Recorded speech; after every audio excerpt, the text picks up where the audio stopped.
xildhibaan Shariif Maxamed Cabdalla oo kamid ah xildhibaanada federaalka Soomaaliya ayaa waxa uu sheegay inuu u taagan yahay xilka gudoomiyaha golaha shacabka Soomaaliya. Maxamed Xasan Qays ayaa warbixintan magaalada Muqdisho ka soo diray. Shariif Maxamed Cabdalla Xuseen oo kamid ah mudanayaasha golaha shacabka ee baarlamaanka Soomaaliya ahna siyaasi muddo badan siyaasadda Soomaaliya ku soo jiray ayaa shaaca ka qaaday inuu u taagan yahay qabashada xilka gudoomiyaha golaha shacabka ee baarlamaanka Soomaaliya kaas oo dhawaan loo tartami doono cid qabanaysa kursigaasi. Xildhibaan Shariif Maxamed Cabdalla ayaa tilmaamay inuu wax badan ka qaban doono kor u qaadista shaqada baarlamaanka iyo howlaha baarlamaanka ay ogmadeen shacabka Soomaaliyeed. Waxa uu xildhibaanada ka codsaday in codka kalsoonida ay siiyaan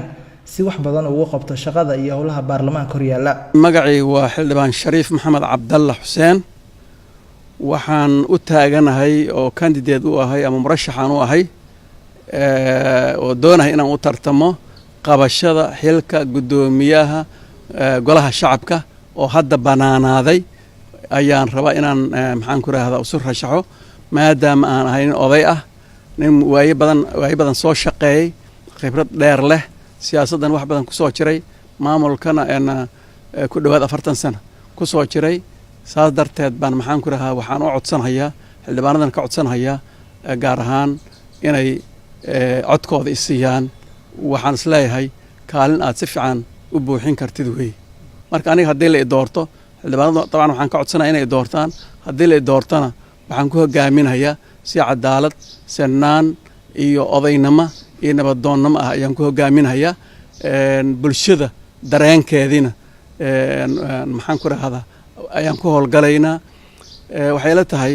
inahaas baa ka mid ah howlaha ugu muuqda xildhibaanka ama gaar ahaan guddoonka laga rabi karayo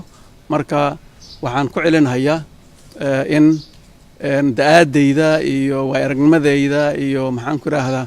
howlihii aan soo qabtay markii la fiiriyo inaan u qalmo xilkaas inaan qabto una leeyahay khibrad iyo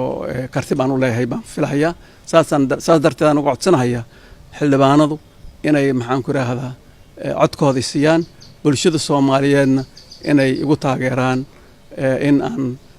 codkii xildhibaanadooda aan helo muddo ku siman 15 cisho ayaa fursad u haystaan xildhibaanada golaha shacabka inay ku soo doortaan kursiga bannaan ee guddoonka golaha shacabka waxaan musharaxiinta u tartamaya qabashada xilka gudoomiyaha golaha shacabka ee hadda wadaan isbuujinta sidii ay xilkaasi ugu tartami lahaayeen. Maxamed Xasan Qays, RTN TV, magaalada Muqdisho.